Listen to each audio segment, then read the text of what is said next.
우리 시대 최고의 지성인이라 불리던 이어령 전 문화부 장관이자 문학평론가이자 작가가 갑자기 별세에서 많은 충격을 주고 있는데요.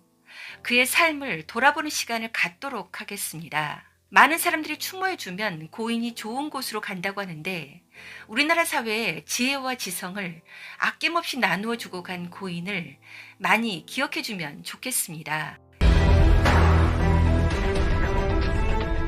이어령은 1933년 충청남도 아산에서 태어났습니다. 사업을 하는 아버지는 사업성보다는 마음이 끌리면 무슨 아이템이고 시작하고 보는 창조적인 성격이었고, 어머니는 문학을 좋아하는 예술적인 분이었는데 두 분의 영향을 골고루 받으며 성장했습니다. 대학에 진학할 때쯤 6.25 전쟁이 나는 바람에 집안 형편이 크게 어려워지자 서울대 의대나 법대를 가면 등록금을 대주겠다고 했는데 가족 몰래 국문과에 원서를 내고 그렇게 서울대 국문과에 합격하게 됩니다. 그는 어려서부터 이렇게 자신은 청개구리 같았던 놈이었다고 표현했습니다. 그의 이런 성향은 문학평론에서도 그대로 드러나는데 겨우 22살 대학교 2학년에 그 당시에 난해하기로 유명했던 이상은의 작품을 새로운 관점으로 분석해 시선을 끌었고 당대 최고의 작가였던 김동리, 황순원, 염상섭, 서정주 등의 작가들을 거칠게 조소하며 기성 문학을 비판하는 스탠스를 취하며 문학계의 기리나로 등장합니다. 그 당시는 작가들이 대중 사이에 스타 역할을 하던 시기였기 때문에 이어령은 그야말로 화려하게 데뷔하게 된 거죠. 그 후 만 26세라는 나이로 서울신문 논설위원회 발탁되는 놀라운 일이 일어납니다. 그 후 여러 가지 글을 쓰며 베스트셀러 작가로도 등극하죠. 그리고 그는 특이하게도 문학하는 사람인데도 1988년 서울올림픽 개회식과 폐회식을 총괄 기획하기도 했습니다. 특히 개막식에서 등장한 굴렁쇠 소년이 이어령의 기획이었는데 어린 시절 자기가 가지고 놀았던 굴렁쇠의 기억이 모티브가 되었죠. 아버지에게 물려받은 창조성이 구현되는 순간이었습니다. 그 후 1990년 문화부 장관이 되었습니다. 한예종, 한국예술종합학교 설립, 국립국어연구원 발족, 조선총독부 청사를 철거하는 경복궁 보공계획 수립 등이 그의 재임 중에 실시되었습니다. 또한 그는 통섭의 지식인이기도 했죠. 컴퓨터가 만드는 디지털 세상과 인간의 감성이 만드는 아날로그의 결합을 뜻하는 디지로그를 전면에 내세우며 두 가지가 모두 조화롭게 공존, 상생해야 한다는 주장을 하기도 했습니다. 이렇게 화려한 이력과 지성을 자랑하던 그가 향년 89세의 나이에 별세하셨습니다. 누구에게나 가장 공평하게 찾아온 죽음을 맞이한 것인데 췌장암으로 돌아가셨습니다. 사랑하는 딸을 2012년 암으로 먼저 떠나보내고 모진 목숨을 10년 더 이어가다 딸의 곁으로 간 것이죠. 이어령 씨는 항암 치료를 하지 않은 것으로도 유명한데요. 그는 이렇게 고백했습니다. 이미 나는 2번 죽음을 경험한 사람이다. 어린 시절 어머니가 빨리 돌아가셨는데 그때 1번 죽었고 딸이 죽었을 때 또 1번 죽어 이미 2번 죽은 사람이다. 그러니 죽음이 두렵지 않다. 그래서 그는 항암 치료를 하지 않았습니다. 이미 나는 그때 죽었던 거죠. 어머니 돌아가셨을 때 어렸을 때 1번 죽고 딸이 죽었을 때 또 1번 죽은 거죠. 네. 그리고 이렇게 덧붙이기도 했죠. 암이 없어도 죽을 수 있는 나이고 하루 6시간씩 주사를 맞는 등 치료를 하면 고칠 수 있다고 하는데 그 시간에 책을 쓰고 강연을 하면서 내 남은 귀한 시간을 쓰겠다. 또한 그는 일에 몰두하면 고통이나 아픔이 느껴지지 않는다고도 말했습니다. 자기가 열심히 목청을 돋우어 연설하면 그건 몸이 아프기 때문에 그 아픔을 잊기 위해서 더 소리를 질렀는데 사람들은 열정적으로 강의를 한다고 좋아했다고 해요. 그렇게 있는 힘껏 말을 쏟아내고 나면 그 다음에는 기운이 없어 고꾸라진다고 고백했죠. 자신이 죽는 것과 같았던 너무나 사랑한 딸의 이야기도 아주 유명합니다. 맏딸 이민아는 아버지를 닮아서 그런지 아주 머리가 좋은 사람이었어요. 검사, 변호사까지 하다가 목사까지 한 인물입니다. 딸 이민아는 어렸을 때부터 아버지를 유난히 존경하고 따랐는데 그렇게 공부를 잘했던 이유도 시험 치는 게 세상에서 제일 싫었지만 아버지의 인정을 받고 싶어서였다고 말하기도 했습니다. 그런데 어린 시절 이민아는 늘 아버지의 사랑에 목말라 있습니다. 아버지는 워낙 유명한 분이시니까 저도 아버지의 딸답게 살려고 애썼고 그러다 보니 스트레스를 많이 받았어요. 다른 아이보다 공부도 잘해야 하고 말썽도 부리면 안 된다고 생각했죠. 그래야만 아버지가 저를 사랑해 주실 거라고 생각했어요.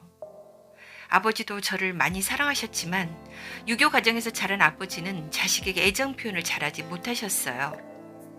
아버지가 몇 번 안아달라고 매달린 적이 있는데 늘 글을 쓰시느라 바쁘셨던 아버지는 저를 냉정하게 밀쳐내셨어요. 그것이 평생 상처가 됐다는 걸 나중에 깨달았죠. 이민아는 어렸을 때 아버지가 자기를 사랑하지 않는다고 생각하며 외로운 청소년 시절을 보냈다고 합니다. 아침에 다시 눈을 뜨기 싫을 정도로. 이민아는 잘 사는 집안의 아이들도 부모와 단절되어 외로움을 겪는다고 말하곤 했습니다.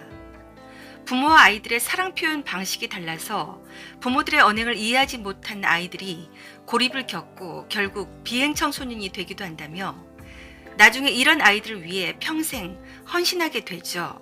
그런 딸이 처음으로 아버지의 뜻을 거역하고 자기 뜻대로 남자를 선택해 결혼합니다. 그 사람이 바로 그 유명한 소설가이자 정치가 김한길입니다. 그 당시 김한길은 무명 청년 작가에 불과했는데 글을 쓰고 지성미가 돋보이는 김한길에게서 이민아는 아버지의 모습을 본 것 같습니다. 이민아는 이화여대에서 영문학과 불문학, 복수 전공을 하다 3년 만에 조기 졸업하고 바로 그해 1981년 김한길과의 결혼을 감행하고 미국으로 유학을 가게 됩니다. 사실 김한길이 쓴 병정일기가 군의 기밀을 누설하고 국군의 사기를 저하시켰다는 혐의를 받아 도피하듯 해외로 가게 된 것이었어요. 김한길은 그녀의 첫사랑이었고 목숨처럼 죽도록 사랑해서 그의 사랑만 있으면 아무것도 필요 없다는 생각에 무작정 그를 따라 나선 것이죠. 결혼을 반대한 부모님에게 잘 사는 모습을 보여주고 싶었던 자존심 강한 딸 이민아는 부모님께 어려운 형편을 알려 도움을 구하지 않고 아주 힘들게 살았습니다. 미국에서 아이를 낳고 주유소, 햄버거 가게에서 일하며 공부했죠. 이런 생활에 두 사람은 서서히 지쳐갔고 피곤해 죽겠는데 왜 이렇게 귀찮게 해? 하고 언성을 높이는 남편을 보면서 어린 시절 나 지금 온고 마감 시간이야. 애 좀 데려가 하고 소리 지르던 아버지의 모습과 오버랩 때 상실감은 더욱 커져만 갔습니다. 그녀는 헤이스팅스 대학에서 영문학 석사 학위를 받은 후 로스쿨에서 법학을 공부한 뒤 로스앤젤레스에서 변호사가 됐습니다. 그리고 김한길은 천신만고 끝에 중앙일보 샌프란시스코 지사장이 되었어요. 이제 행복한 일만 남은 것 같은데 새방에서 벗어나 3층짜리 집을 지은 지 겨우 한 달 만에 두 사람은 이혼합니다.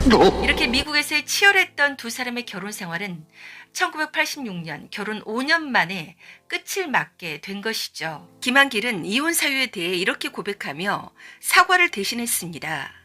성공을 위해 열심히 살다 보니 작은 기쁨을 무시해버린 대가로 이혼하게 됐다. 이민아는 이혼 후 3년 만인 1989년 재혼합니다. 그런데 재혼 후 견디기 어려운 시련이 찾아오죠. 이민아는 1989년부터 2002년까지는 로스앤젤레스에서 지방검사로 일하고 있었는데 그 사이에 무려 3차례의 갑상선암 투병과 재혼으로 낳은 아들의 자폐 판정을 받게 됩니다.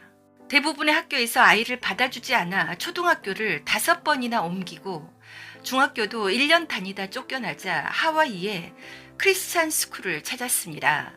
이민아는 아이를 받아준 그곳에서 보조교사로 일했고 1년 후 아이의 자폐 증상이 기적적으로 사라지기 시작했습니다. 자폐는 불치병으로 알려진 병인데 한 계기가 있었습니다. 어느 날 그녀는 자기가 자폐아인 아들에게 사랑을 표현하는 대신 아이를 윽박지르고 몰아붙이며 비난과 원망을 하고 있다는 것을 발견합니다. 그러자 어린 시절 자기가 아버지를 밀어냈던 것처럼 아이도 자신을 멀리하고 있다는 것을 깨닫습니다. 그래서 관계를 회복하기 위해 마음을 비우고 신앙에 의지하며 아이에게 사랑과 칭찬의 말을 해주자 놀랍게도 아이는 서서히 변해갔던 것이고 나중에는 자폐 증상이 거의 사라졌던 것이죠. 검사 퇴임 후 변호사로서 청소년 범죄 예방과 선도에 역점을 두고 활동했는데 청소년 사역에 집중하면서 변호사 생활도 그만두었고 이를 반대한 남편과 결국 이혼합니다. 그 후 이민아는 2006년 망막 박리 증세로 실명 위기를 겪기도 했습니다. 이에 이어령은 미나가 어제 본 것을 내일 볼 수 있고 오늘 본 내 얼굴을 내일 또 볼 수 있게만 해주신다면 저의 남은 생을 주님께 바치겠나이다 라며 개신교 목사에게 세례를 받았습니다. 무신론자로서 지성의 상징으로 살았던 그가 73살의 딸 때문에 처음으로 무릎을 꿇고 영성의 세계로 들어간 그의 일생일대의 사건이기도 했죠. 그로부터 7개월 후 기적적으로 딸 이민아의 망막 박리 증세가 사라지는 놀라운 체험을 합니다. 정확하게 말하면 찢어졌던 망막이 다시 붙은 것입니다. 사실상 불가능한 일로 기적이라는 말로밖에 설명이 되지 않았죠. 이 사건을 계기로 그녀의 신앙심은 더욱 깊어졌습니다. 그러나 곧이어 더 큰 시련이 닥쳤습니다. 그 다음에 2007년 이민아의 첫째 아들이 25살이라는 젊은 나이에 갑자기 혼수 상태에 빠진 뒤 19일 만에 사망하는 불행을 겪습니다. 아들은 버클리대를 다닐 정도의 영재였는데 감기에 걸린 것 같다며 쓰러진 아들은 그대로 혼수 상태에 빠졌고 단지 19일 만에 세상을 떠났습니다. 그녀는 1년을 눈물로 보내며 신을 원망했습니다. 왜 자기에게 이런 시련을 주는지. 그러나 결국은 신의 뜻을 받아들이기로 하고 아들은 죽은 것이 아니라 육신의 껍데기를 벗고 하나님의 집으로 돌아가 쉬는 것이라고 생각을 고쳐먹었습니다. 그 후 자기 자식들만의 어머니가 아닌 세상의 어머니가 되어 사망한 아들 또래의 비행 청소년들을 돕는 일에 앞장서게 되죠. 사실 그녀가 검사에서 변호사로 이직한 것도 비행 청소년이 종신형을 선고받자 한인교회 목사에 도와달라는 부탁을 받고 상담을 한 후 이직을 해서 변호사가 된 것이었죠. 이민아는 신앙의 힘으로 슬픔을 극복하고 2년 후 미국에서 목사 안수를 받았습니다. 그리고 미국, 아프리카, 남미, 중국 등지를 돌며 술에 빠진 청소년 구제 활동에 전념했죠.